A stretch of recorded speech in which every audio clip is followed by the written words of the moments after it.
Welcome to a new episode from English Plus Podcast. This episode is about grammar, and we're going to continue what we started last time and learn about the differences between the present continuous and present simple.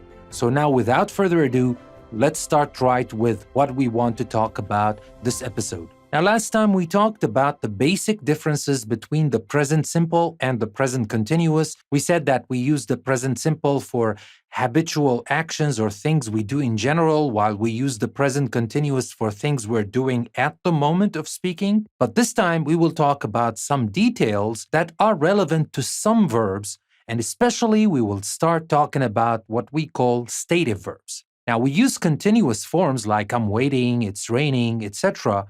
for actions and happenings that have started but not finished. And that's right. But some verbs, for example, know and like, are not normally used in this way. We don't say, for example, I am knowing or they are liking. We say I know and they like. Now, these verbs are the verbs that do not talk about an action. They do not describe an action. They describe a state. And those verbs that describe a state are not usually used in present continuous. Now, these verbs are like, want, need, prefer, know, realize, understand, recognize, believe, suppose, remember, mean, belong, fit, contain, consist, and seem. Now, these verbs, as we said, are not normally used in the present continuous. Now, for example, we say, I'm hungry. I want something to eat, not I'm wanting. We say, for example, do you understand what I mean? Not are you understanding what I'm meaning. And we say, for example, Anna doesn't seem very happy right now, not isn't seeming, even if it is happening right now. And we actually said right now, but these are stative verbs. They describe a state. And when verb describes states instead of actions, they are not used in the continuous. And again, I will say they are not normally used in the continuous because we have some cases which we will talk about in today's episode where we can use these verbs in continuous. But before we do that, let me remind you that you can find the show notes in the link I will leave in the description. The link will take you to our website, EnglishPlusPodcast.com, where you will find everything you need to practice and master the points we're talking about here in English Plus Podcast. You will find a free PDF practice worksheet with its answer key. You can download that, practice. You will find other exercises. And of course, you will find the show notes for this episode all in this link. And if you like the content we're creating and you would like to support us, there's another link that will take you to Patreon, where you can become a patron of the show and support us to create more content. And now let's continue and let's focus on a verb that has this quality in it. We can use it both as an action verb or as a stative verb. And when we use it as an action verb, obviously we can use it in present continuous and present simple, of course. But when we use it as a stative verb, we don't use it in continuous. This verb is think. Now, when think means believe or have an opinion, we do not use it in the continuous because when you believe or have an opinion, that is a state. That is not an action. So, for example, we say, I think Mary is Canadian, but I'm not sure. We don't say I'm thinking. Hear what I'm saying? I believe Mary is Canadian. This is an idea. This is a state of mind. This is not an action, so we don't use it in the continuous. Another example, what do you think of my idea? What is your opinion of my idea? So here also it's a stative verb. We do not say, what are you thinking of my idea? It doesn't work this way.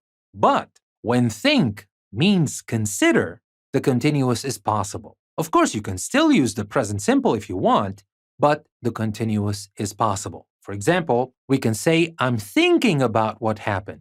I often think about it.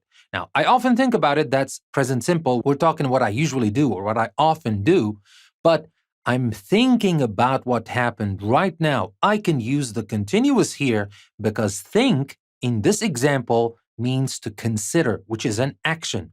It is not to believe or have an opinion, it's to consider, which means an action. Let's take a look at another example. Nikki is thinking of giving up her job. Well, she's considering it. She's thinking about it. That means she's considering it. Nothing has to do here with believe or have an opinion. We're talking about what she's considering. She's thinking. That is an action, so we can use it with the continuous. The continuous is possible. Now let's talk about some other verbs that have to do with the senses. These are see, hear, smell, taste, look, and feel.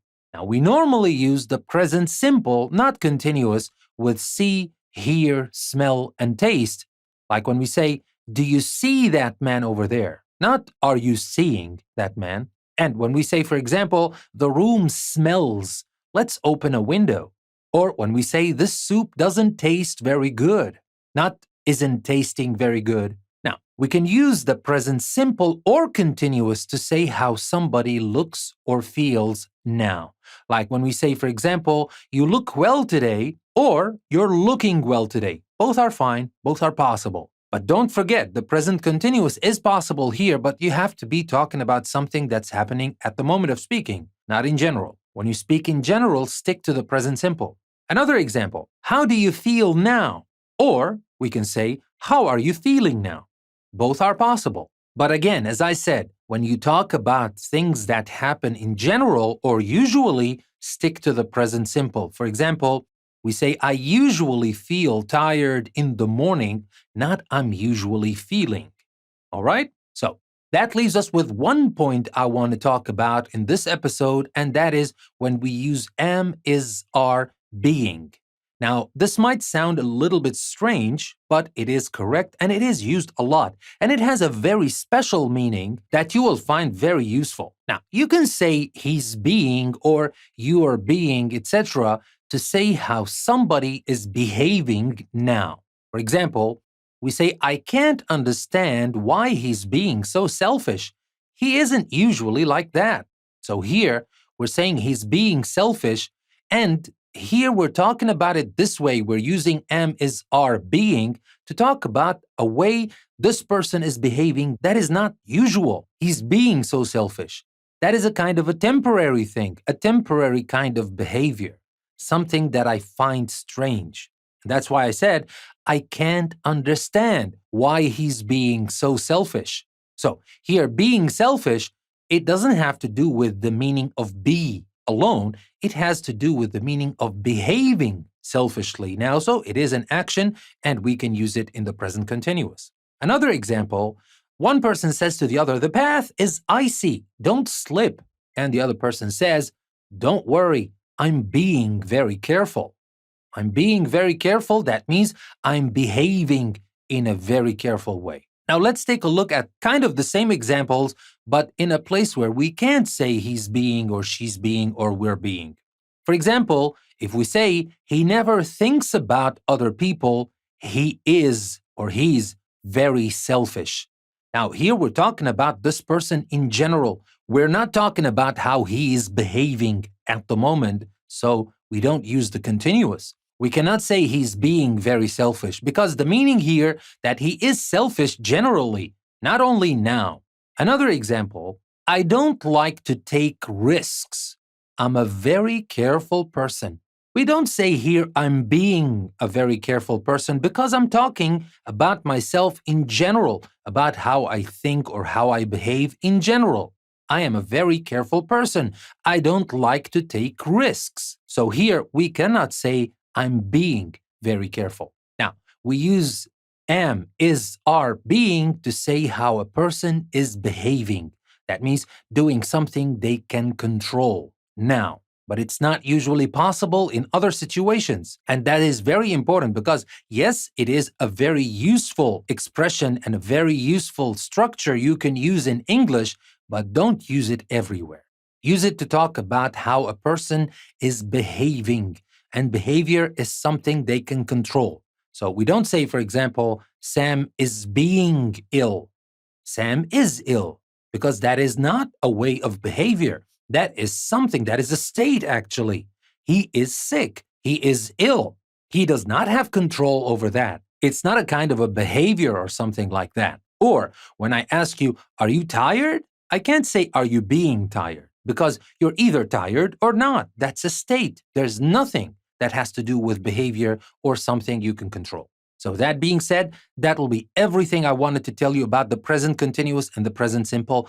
I hope now that you can understand these two tenses better and you can differentiate between them better than before. Now, let me remind you again that you can find exercises that you can use to improve your English even better if you take the link that will take you to our website, EnglishPlusPodcast.com. There you will find the show notes, you will find the PDF practice worksheet, and more. Take the link, improve your English every day with English Plus Podcast.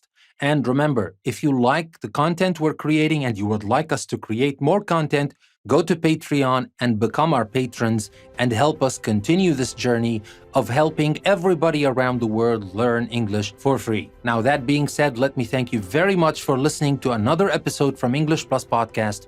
This is your host, Danny. I will see you next time.